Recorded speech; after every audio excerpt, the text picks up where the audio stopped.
Hello everyone, welcome to education first official. So बच्चों, I hope कि आप सभी ठीक होंगे और जो है मन लगाकर पढ़ रहे होंगे।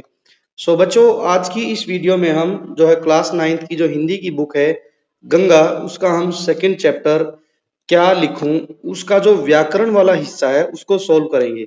इससे पहले हमने इस पार्ट की एक्सरसाइज सोल्व करने के लिए पार्ट वन डाल दिया है, जिसमें हमने क्वेश्चन आंसर सोल्व किए हैं, डिस्कस किए हैं। और आज की इस वीडियो में क्योंकि जो है अभ्यास कार्य बहुत ज्यादा है, तो हम थोड़ा थोड़ा हर वीडियो में कवर कर रहे हैं। तो आज की इस वीडियो में सिर्फ और सिर्फ हम ग्रामर का जो वर्क है उसको डिस्कस करेंगे। तो पहला जो टॉपिक दिया गया है व्याकरण में, इसमें भाषा से संवाद के तहत यहाँ दिया गया है समास। अब पहले तो हम ये समझेंगे कि समास होता क्या है, फिर समास के भेद समझेंगे, और फिर हर एक समास के जो भेद हैं उनके उदाहरण भी देखेंगे, और फिर पाठ में से भी कुछ उदाहरण देखेंगे क्या पाठ में भी दिए गए। तो इस तरीके से हम पूरे विषय को पढ़ पाएंगे। जैसे यहाँ पर समास का अर्थ दिया गया है, यहाँ एक वाक्य दिया गया है जिसमें लिखा है कि मुझे उन दोनों को निबंध रचना का रहस्य समझाना पड़ेगा।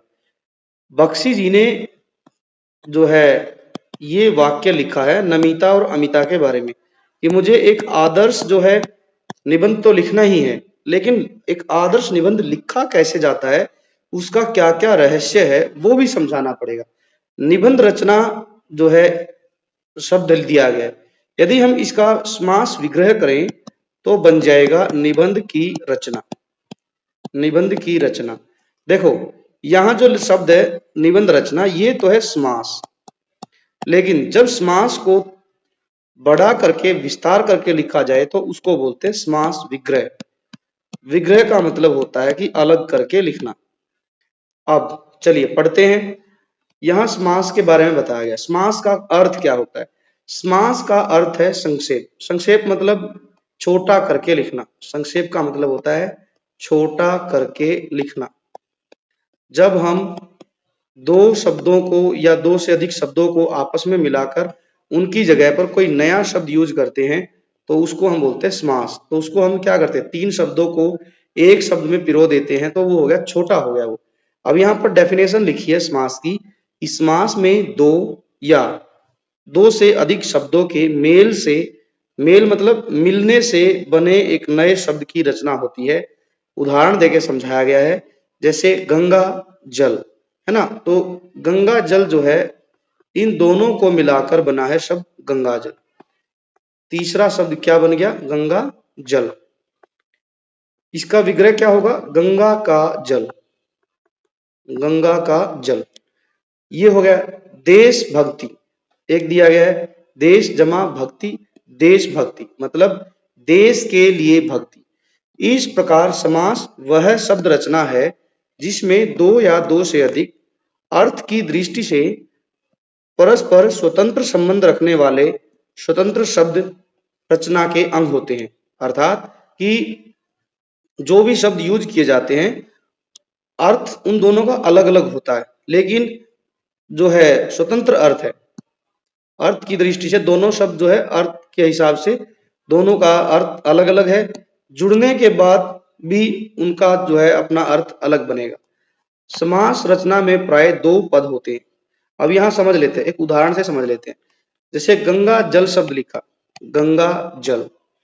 यहां पर गंगा जल में एक शब्द है गंगा और एक है जल, और इनके बीच में एक विभक्ति यूज हुई है, कारक विभक्ति, जिसका जो है संबंध दिया गया है का से। ठीक है। पूर्व, ये जो पहला पद है गंगा, इसको बोला जाता है समास में पूर्व पद, और जो जल शब्द है इसको बोला जाता है उत्तर पद।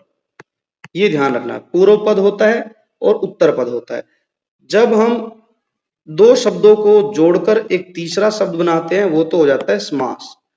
लेकिन जब समास वाला जो शब्द है उसको हम तोड़कर लिखते हैं, जैसे यहाँ लिखा गंगा का जल, तो इसको हम कहेंगे समास विग्रह। इसको हम क्या कहेंगे? समास विग्रह कहेंगे। और यहाँ पर गंगा पूर्व पद है, पूर्व पद का मतलब होता है पहला पद। पहला पद है गंगा, उत्तर पद, उत्तर पद मतलब यहाँ पर जो है बाद वाले पद को कहा गया उत्तर पद। ठीक है। तो अब चलते हैं ऊपर, यही सब समझाया गया। यदि समास रचना से बने शब्द, जो शब्द बनता है जैसे गंगा जल बन गया, इसको हम कहते हैं समस्त पद। समस्त पद। और जब तोड़कर लिखते हैं तो बन जाएगा समास विग्रह।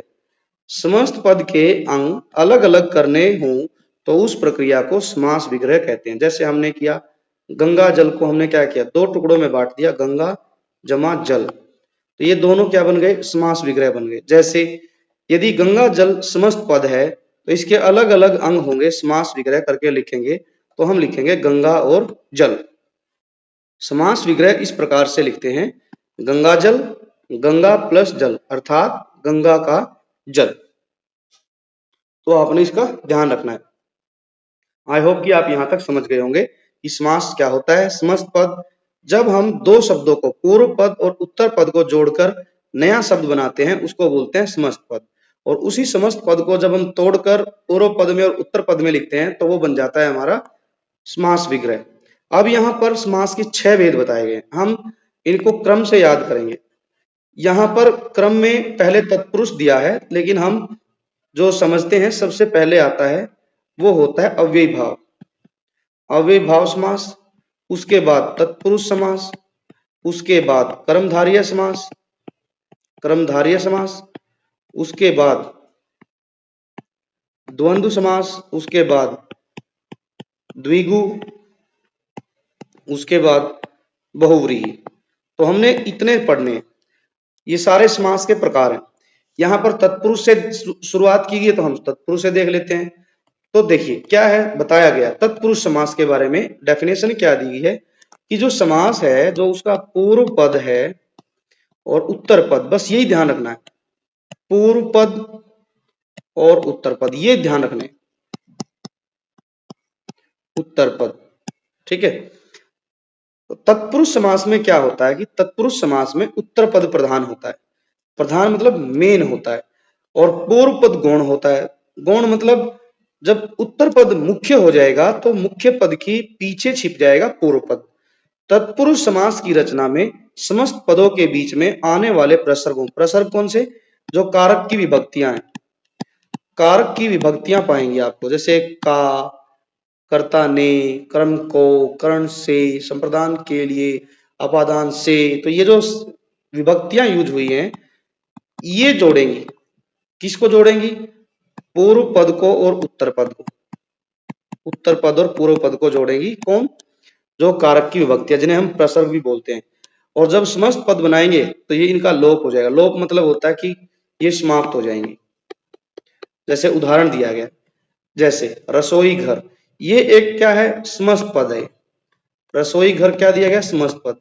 इसका जब हम समास विग्रह करेंगे तो समास विग्रह हो जाएगा, घर किसके लिए बनाया, रसोई के लिए, तो रसोई के लिए घर। तो ये जो के लिए जो आया है यहाँ पर, ये प्रसर्ग है। प्रसर्ग मतलब कारक की विभक्ति है, ये कारक की विभक्ति, कारक की विभक्ति है के लिए। तो ये जो समास विग्रह बन गया, ये बन गया हमारा समास विग्रह, रसोई के लिए घर। रसोई के लिए घर जो है हमारा समास विग्रह बन गया। तो ऐसा ही एक शब्द यहां पर दिया गया, इसको थोड़ा सा मिटा लेते ताकि हमें समझ में आ जाए। एक शब्द यहां पर दिया गया है, आप यदि पाठ पढ़े होंगे बच्चों तो यहां पर एक शब्द आया है सेनापति। सेनापति, सेनापति का यदि हमें समास विग्रह करना है तो हम क्या करेंगे, समास विग्रह, समास विग्रह हम करेंगे सेना का पति, ठीक है, सेना का पति। ये पति मतलब स्वामी, जो सेना का स्वामी होता है, सेना का स्वामी। यहां पर का क्या है, एक प्रसर्ग है, ये हमने समास विग्रह लिख दिया, सेना का पति। और इसका जो हमने देखा प्रसर्ग कौन सा है, विभक्ति कौन सी कारक की, तो का। तो का विभक्ति जोड़कर बनाएंगे हम सेना का स्वामी, उसे क्या कहा जाएगा, सेनापति। तो सेनापति शब्द में तत्पुरुष समास होगा, ये हमने ध्यान रखना है।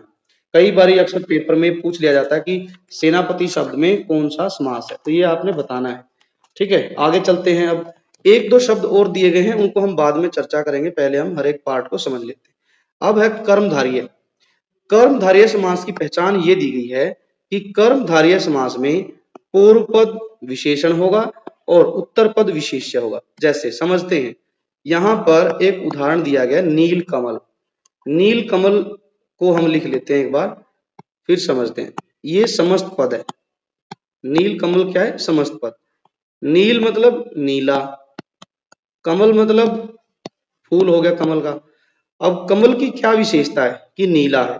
तो पूर्व पद है, पूर्व पद है नीला और उत्तर पद है कमल।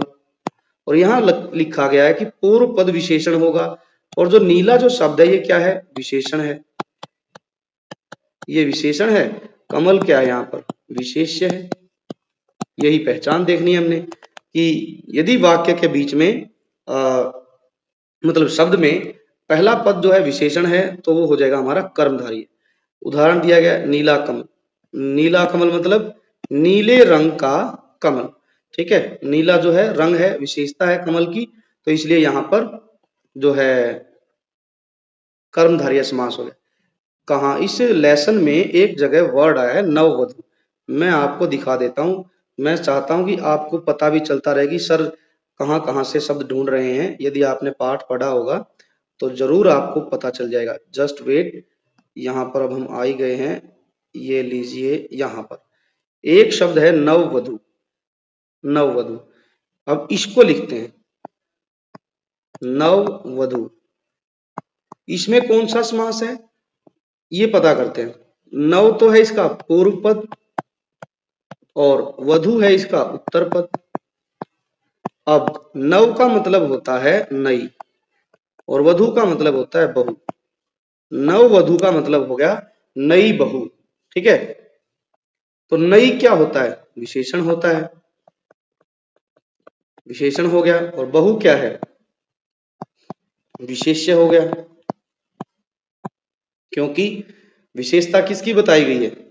बहू की। और जिसकी विशेषता बताई जाए उसको विशेष्य कहते हैं। तो इस हिसाब से यहां पर हमें पता चल रहा है पूर्व पद यहां पर विशेषण है और जहां पर पूर्व पद विशेषण होता है वहां पर कर्मधारय समास होता है। अभी अभी हमने पढ़ा है। कर्मधारय समास की सबसे बड़ी पहचान यही है कि उसका पूर्व पद विशेषण होता है। तो नववधु में कर्मधारय समास है। ठीक है, ऐसे ही एक शब्द यहां पर दिया गया कर्कश ध्वनि। कर्कश ध्वनि, कर्कश का मतलब होता है बहुत ही कड़वी, जो सीधा कानों को पिंच करे, कानों में जाकर चुभे। कर्कश, कर्कश क्या है? विशेषता है, विशेषण शब्द है कर्कश। और ध्वनि क्या है? यहाँ पर विशेष्य। इसलिए इस वाक्य, इन दो वाक्यों में भी जो समास होगा वो होगा कर्मधारय। कर्कश ध्वनि, या फिर एक शब्द मैं लिख देता हूं मधुर ध्वनि। मधुर ध्वनि, तो इसमें मधुर जो है विशेषण हो गया, ध्वनि विशेष्य हो गया। तो इस हिसाब से मधुर ध्वनि में भी कर्मधारय समास होगा। आगे बढ़ते हैं, अब वापिस चलते हैं, देखते हैं कि आगे क्या पूछा गया है। जैसे हमने दो पढ़ लिए हैं, कर्मधारय और तत्पुरुष समास। द्विगु समास पढ़ते हैं। द्विगु समास भी क्या है कि जैसे ये ध्यान रखना है हमेशा, पूर्व पद समास में पूर्व पद और उत्तर पद का बहुत मेन रोल है। यदि जिसने पूर्व पद और उत्तर पद की पहचान कर ली तो उसके लिए समास सीखने आसान हो। द्विगु, द्विगु का मतलब समझो। द्विगु का अर्थ होता है संख्या। द्विगु का अर्थ होता है संख्या।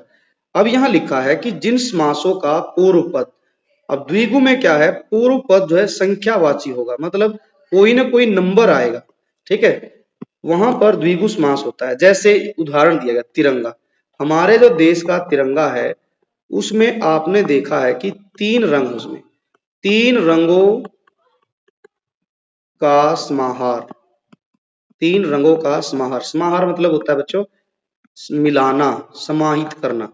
ठीक है, तो तिरंगा तीन क्या होता है? एक संख्या है, नंबर है। ऐसे ही एक शब्द में बताता हूं चौराहा। चौराहा, ठीक है, चौराहा में क्या है? चार रास्तों का समूह, चार रास्तों का समूह, इसलिए चौराहा बोला जाता है। तो चार क्या है? एक संख्या है, तो ये संख्यावाची है। चार शब्द, तो यहां पर चौराहा में भी द्विगु समास हो जाएगा। ये हमने ध्यान रखना। ठीक है, तो ये दो उदाहरणों से आप समझ गए होंगे। जहां पर पूर्व पद संख्यावाची होगा वहीं पर आपको देखने को मिलेगा कि वहां जो है समास द्विगु समास होगा। ठीक, आगे है बहुव्रीहि समास। बहुव्रीहि समास में क्या है कि जो पूर्व पद है, पूर्व पद और उत्तर पद, इन दोनों में से कोई भी मुख्य नहीं है। ठीक है, दोनों ही गौण है, दोनों ही गौण है, ना तो पूर्व पद मुख्य है ना उत्तर पद, बल्कि तीसरा पद कोई है, तीसरा पद है, थर्ड पद है जो मुख्य है। दोनों पद मिलकर, पूर्व पद मिलकर और उत्तर पद मिलकर किसी तीसरे पद की मुख्यता की तरफ इशारा करेंगे, संकेत करेंगे, तो वहां पर जो है बहुव्रीहि समास होगा। देखिए कैसे होगा। बहुव्रीहि समास में दोनों पद गौण होते हैं, ये दोनों पद मिलकर किसी अन्य पद के विषय में कुछ संकेत करते हैं, अन्य पद ही प्रधान होता है। ठीक है, दोनों पूर्व पद और उत्तर पद मिलकर किसी तीसरे पद की ओर इशारा करेंगे, उसकी मुख्यता को दिखाएंगे, उसको कहेंगे बहुव्रीहि समास। जैसे एक उदाहरण यहां लिखा है पीताम्बर, पीताम्बर ढेर सारे लिख लेते हैं हम इसके लिए, पीताम्बर, नीलांबर, ठीक है, श्वेताम्र, श्वेताम्र, और भाई जैसे श्वेताम्र हो गया, और दशानन, ठीक है, दशानन हो गया, गजानन, ठीक, त्रिनेत्र, ये अब देखो त्रिनेत्र हो गया, और भी बहुत सारे शब्द हैं इसके अंदर। तो अब समझते हैं, देखो पीताम्बर है, पीत जमा अंबर, अर्थ क्या हो गया पीत जमा अंबर। पीत तो है पूर्व पद, पीत है यहां पर पूर्व पद, और अंबर है उत्तर पद, लेकिन इन दोनों का संबंध किसी और पद से है। कैसे पता चलेगा सर। पीत अंबर मतलब, पीत का मतलब होता है पीला, ठीक है, और अंबर का मतलब होता है वस्त्र। इस पूरे शब्द का अर्थ हो गया कि पीला है अंबर जिसका, या वस्त्र जिसका। पीले वस्त्र कौन पहनता है, विष्णु जी पहनते हैं, अर्थात कृष्ण जी पहनते हैं। ठीक है, इसीलिए जो है देखो पीताम्बर का संबंध किससे है, पीले वस्त्र पहनने वाले किसी व्यक्ति से, और वह व्यक्ति कोई साधारण व्यक्ति नहीं है, साक्षात भगवान विष्णु है। ठीक है, इसीलिए ये थर्ड पद बन गए विष्णु जी, यही मुख्य है। जैसे मैंने कहा दशानन, 10 हैं आनन जिसके, कौन था वो, दशानन 10 हैं आनन जिसके, कौन, रावण। ठीक है, आप सोचेंगे सर 10 तो यहां पर संख्या भी है, लेकिन बच्चों दशानन का संबंध जो है किसी विशेष व्यक्ति से है। यहां पर 10 पूर्व पद और आनन उत्तर पद, ठीक है, लेकिन ये पूर्व पद और उत्तर पद मिलकर किसी तीसरे पद की तरफ जा रहे हैं, जिस जो पद है थर्ड पद जो है रावण, रावण एक पद हो गया। तो इसलिए यहां पर दशानन का संबंध संख्यावाची से न होकर रावण से रहेगा। जैसे गजानन है, गजानन हम किसको बोलते हैं, गणेश जी को। मतलब गजानन को यदि हम इसको समास विग्रह करें तो हम लिखेंगे गज जमा आनन। आनन का मतलब होता है कि मुंह या मुख, गज के समान, गज मतलब हाथी, हाथी के समान मुख है जिसका, किसका है, इस सृष्टि में मुख है जिसका, इस सृष्टि में अभी तक सिर्फ गणेश जी का मुख ऐसा है जो कि गज के जैसा है। त्रिनेत्र, त्रिनेत्रधारी किसको बोलते हैं, त्रिनेत्रधारी शंकर जी को बोलते हैं। त्रिनेत्र जो है शंकर जी के हैं, इसलिए जो शब्द है त्रिनेत्र उनके लिए यूज होगा। अब चलते हैं द्वंद्व समास। द्वंद्व समास में क्या दिया गया है कि जो समास के दोनों पद है, पूर्व पद और उत्तर पद, दोनों में क्या है कि दोनों ही प्रधान है। ठीक है, एक नहीं रहेगा तो दूसरे का कोई अर्थ नहीं रहेगा समास में। जैसे यहां दिया गया है कि इस पद समास में दोनों ही पद प्रधान होते हैं। कौन कौन से, पूर्व पद और उत्तर पद दोनों ही प्रधान है, मुख्य हैं। प्रधान का मतलब है बच्चों मुख्य है, और दोनों जो पद हैं पूर्व पद और उत्तर पद दोनों को उसकी खास पहचान है कि योजक चिन्ह से जोड़े जाते हैं। योजक चिन्ह जैसे हमने लिखा दुख सुख, ये जो बीच में चिन्ह है ना ये वाला, ये योजक चिन्ह है, इसकी खास पहचान है द्वंद्व समास। जैसे हमने कहा लाभ हानि, ठीक है, भाई बहन, माता पिता, जिसके बीच में भी योजक चिन्ह आ गया दो शब्दों के बीच में, तो वहीं पर द्वंद्व समास हो जाए। द्वंद्व का मतलब होता है कि एक ऐसी स्थिति जिसमें दोनों ही एक दूसरे को जो है मुख्य दिखाने की कोशिश कर रहे हैं। ठीक है, द्वंद्व की स्थिति है, असमंजस की स्थिति है। ठीक, ऐसे ही और ढेर सारे लिख सकते हैं, जैसे सर्दी गर्मी, और लिख सकते हैं गर्म ठंडा। ठीक है, तो ये सब शब्द जो हैं हमारे द्वंद्व समास के उदाहरण। अगला अभी अंतिम बच गया अव्ययभाव समास। इस समास में पूर्व पद अव्यय होता है, ये ध्यान रखना। पहले तो यही समझ लेंगे कि जो अव्ययभाव समास की जो मुख्य पहचान है, इसमें पूर्व पद प्रधान होता है, मुख्य होता है। पूर्व पद प्रधान, उत्तर पद गौण, उत्तर पद गौण, उत्तर पद की कोई खास भूमिका नहीं रहती, और पूर्व पद जो है अव्यय रहेगा, अव्यय। ठीक है, अव्यय में मतलब कि भाई उपसर्ग का प्रयोग होगा, अक्सर आप देखेंगे। जैसे यहां लिखा है समस्त पद भी अव्यय का काम कर सकता है, जैसे यथाशक्ति। जिस भी वाक्य में यथा मिल जाए आपको, ठीक है, ये सोच लेना कि वो शब्द जो है अविभाव समास का उदाहरण है, खास पहचान बता रहा हूं। जैसे आपको मिल जाए प्रतिदिन एक शब्द, और प्रति, प्रतिपल, प्रतिक्षण, इन सब शब्दों में भी क्या है, जिनमें प्रति लगा है वहां पर भी अविभाव समास होगा। जैसे यहां दिया यथाशक्ति, इसका विशेष संबंध ये है कि जब इसका हम विग्रह करेंगे तो यथा का अर्थ होता है के अनुसार। ठीक है, यथा का अर्थ है के अनुसार, तो विग्रह बन जाएगा शक्ति के अनुसार। इसमें क्या होता है कि पुनरुक्त, पुनरुक्त मतलब जिन शब्दों की बार बार रिपीटेशन हो, जैसे धीरे धीरे, ठीक है, दिनों दिन, जल्दी जल्दी, तो जब ऐसे शब्द भी आए तो भी क्या है, वहां पे भी अविभाव समास होता है। ये एक इंपॉर्टेंट फैक्ट है, आपने इसको ध्यान रखना है। कई बार आपको मिलेगा कि दिनों दिन जो है महंगाई आसमान छू रही है, तो दिनों दिन को अंडरलाइन करके दे देगा और पूछेगा कि कौन सा समास है। जैसे यहां पर लेसन में एक जगह शब्द आया नगर नगर, नगर नगर एक शब्द है, मैं आपको दिखा देता हूं नगर नगर कहां पर है। आप कहेंगे कि सर हमें तो पता ही नहीं कहां से आपने ढूंढा है। ठीक, चलते हैं ऊपर थोड़ा सा, यहीं पर एक शब्द है, ये है गांव गांव और नगर नगर। ठीक है, तो इन दोनों शब्दों में भी अव्ययभाव समास रहेगा, अव्ययभाव समास। तो मैंने इस तरीके से आपको सारे के सारे समास करवा दिए हैं। अब कुछ उदाहरण देखते हैं जो पाठ में दिए गए, उनको हम एक बार उनकी चर्चा कर लेते हैं। आपने क्या करना है, उनका समास विग्रह करके लिखना है। यहां पर बताया गया कि आप अब क्या करेंगे कि इस पाठ में से उन शब्दों को ढूंढकर लिखेंगे जिनमें क्या है, समास है। निबंध में ऐसे समास सामासिक शब्द आए हैं, उन शब्दों को ढूंढकर उनका समास विग्रह कीजिए और समास का नाम लिखिए, जैसे यहां दिया गया है। ठीक है, समासिक पद यहां लिखना है, समास विग्रह यहां लिखना है, फिर हमने बताना है कि उसमें समास कौन सा है।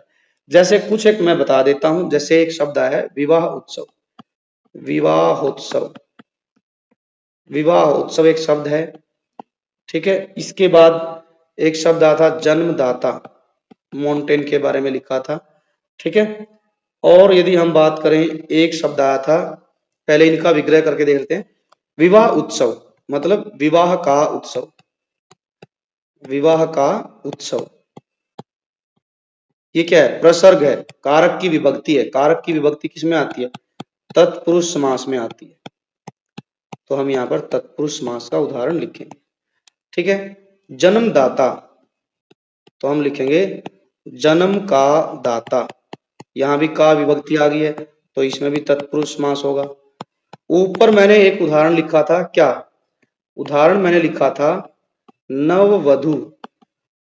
नववधु कौन सा उदाहरण हो जाएगा, मतलब नई बहू।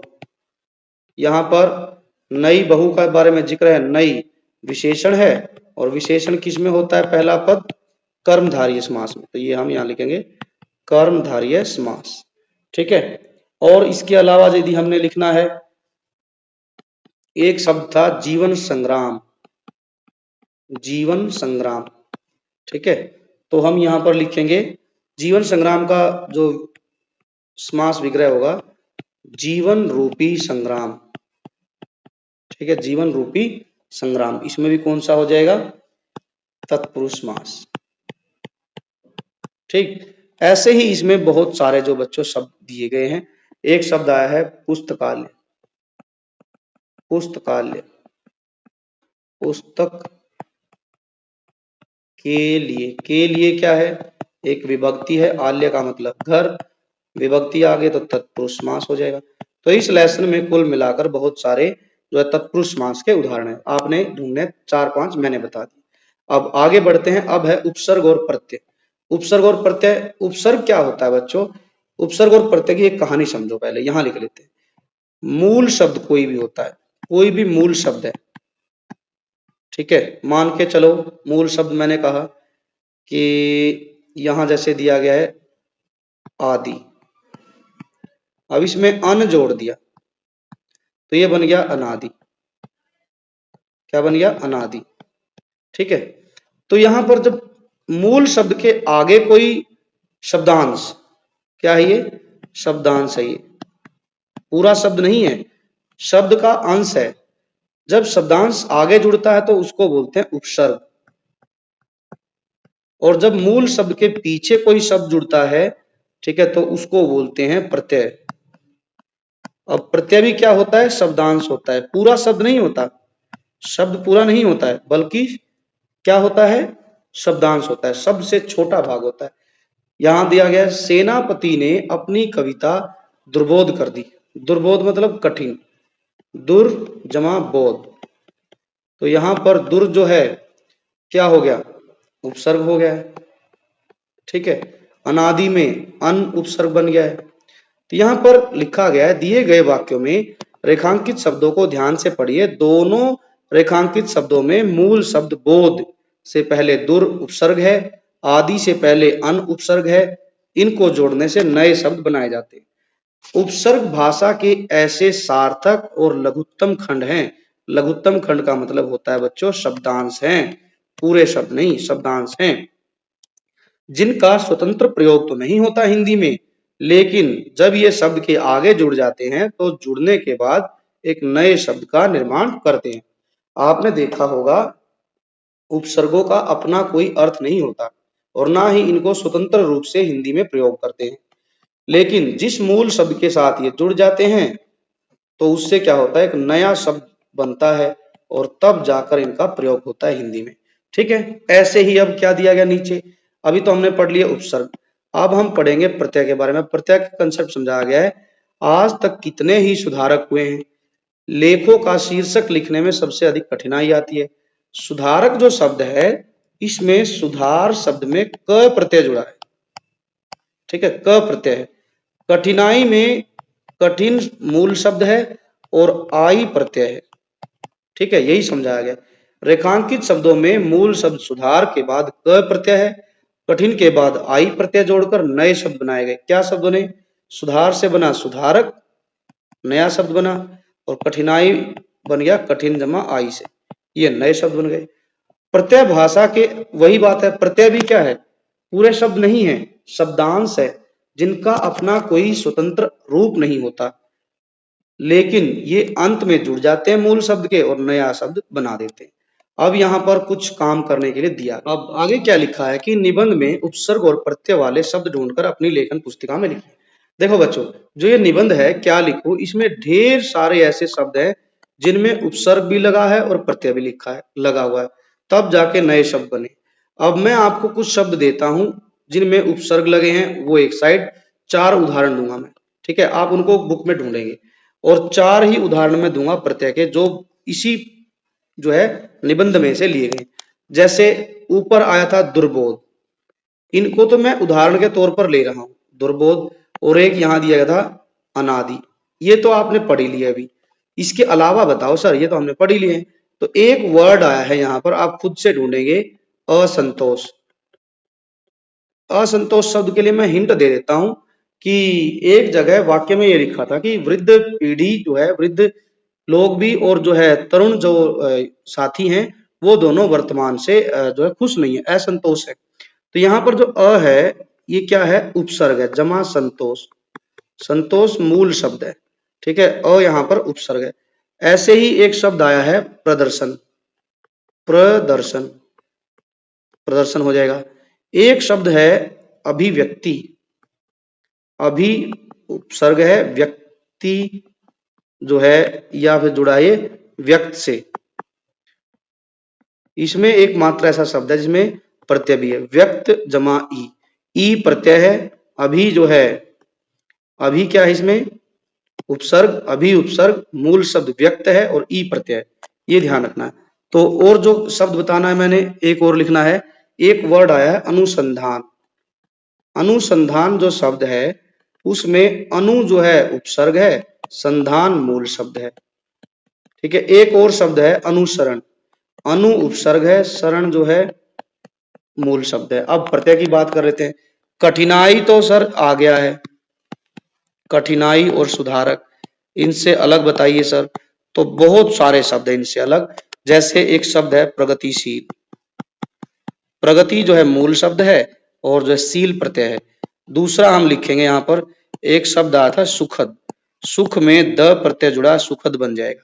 ऐसे ही कठोर जमा ता, कठोर जमा ता तो बन जाएगा कठोरता। ऐसे ही यहाँ पर प्रतिभावान एक शब्द आया जिसको कोट किया गया है अपने अमीर खुसरो के बारे में। प्रतिभा मूल शब्द और वान जो है प्रत्यय है। ऐसे ही हम बात करें सुंदरता, सुंदर शब्द है मूल शब्द, ता प्रत्यय। तो ऐसे ही बच्चों आपने ढेर सारे ढूंढकर लिखने।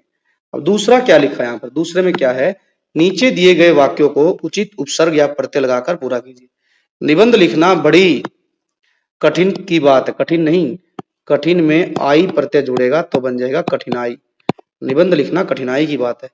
वर्तमान से दोनों को, ये आ गया ना असंतोष, यहाँ दिया गया तो ये यहाँ आ जाएगा। वर्तमान से दोनों को क्या है, असंतोष, इसमें हम क्या लगाएंगे, उपसर्ग लगाएंगे।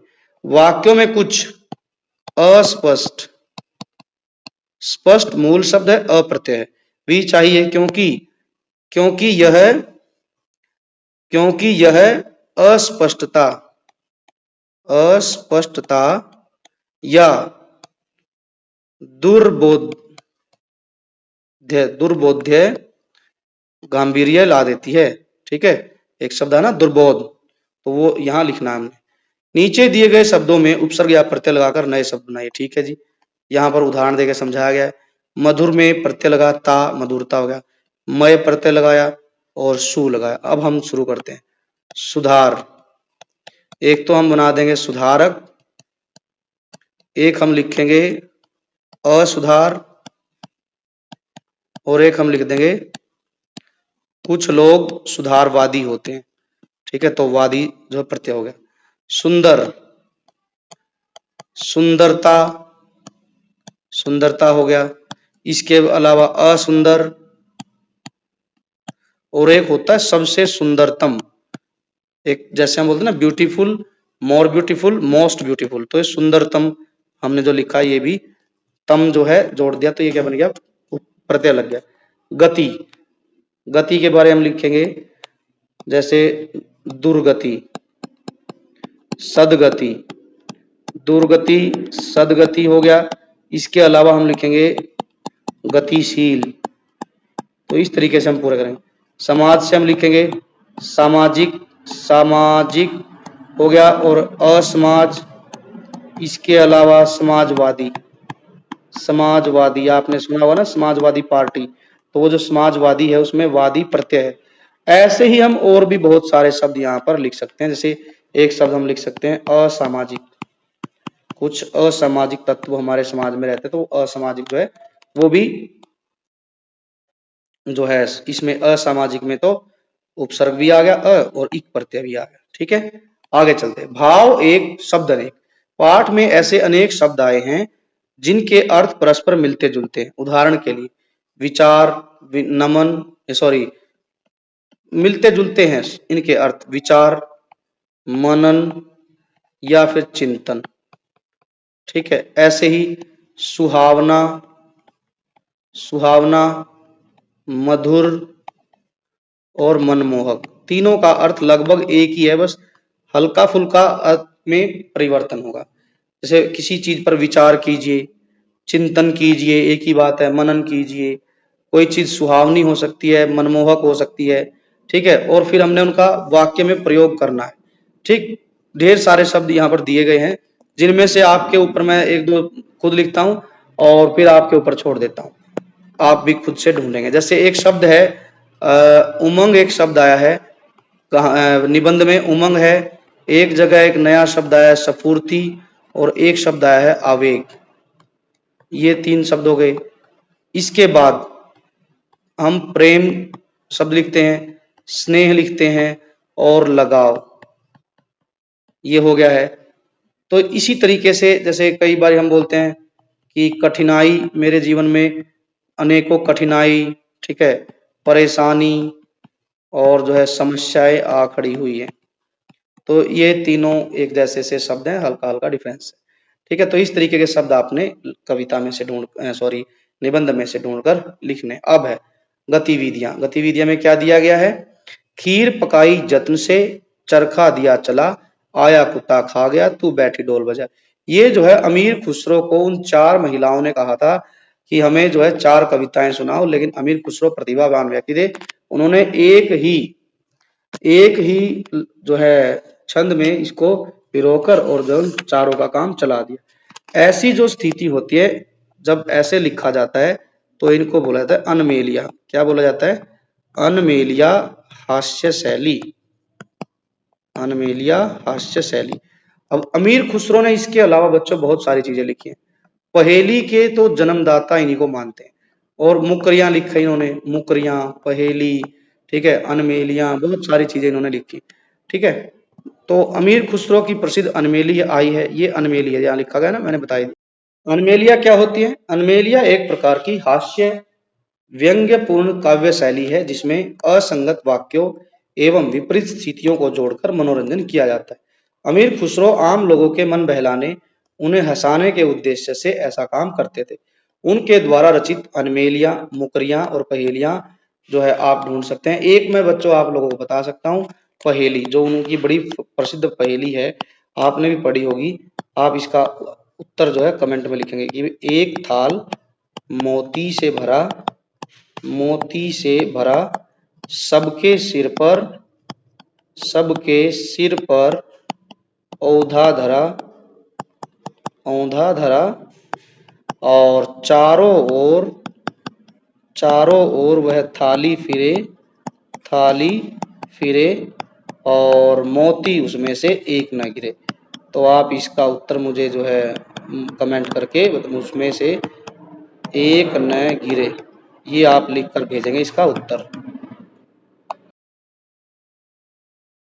तो ये था बच्चों हमारा पाठ। आई होप कि आप जो है समझ गए होंगे। आज का जो ग्रामर का टॉपिक था वो भी हमने अच्छे से कवर कर लिया है। बच्चों यदि आपको वीडियो अच्छी लगी है, इंफॉर्मेटिव है, आपके काम आए, तो वीडियो को लाइक करें, दोस्तों के साथ ज़्यादा से ज़्यादा शेयर करें, और साथ ही साथ आप education first official YouTube channel पर जुड़ जाइए, ताकि आपको क्लास 9th की जो नई टेक्स्ट बुक है गंगा, उसका सारा का सारा सॉल्यूशन वर्क और लेसन एक्सप्लेनेशन आपको यहाँ मिलती रहे। साथ ही साथ हम यहाँ पर पेपर भी डिस्कशन करते रहेंगे। मेरी पूरी गारंटी है आप लोगों से कि यदि आप इस चैनल से जुड़कर हिंदी पढ़ते हैं तो पूरे के पूरे नंबर आपके जो है हिंदी विषय में पूरे के पूरे अंक आपको मिलने की उम्मीद रहेगी। अब हम मिलेंगे नेक्स्ट लेसन में नई वीडियो के साथ। Thanks for watching, take care and bye bye.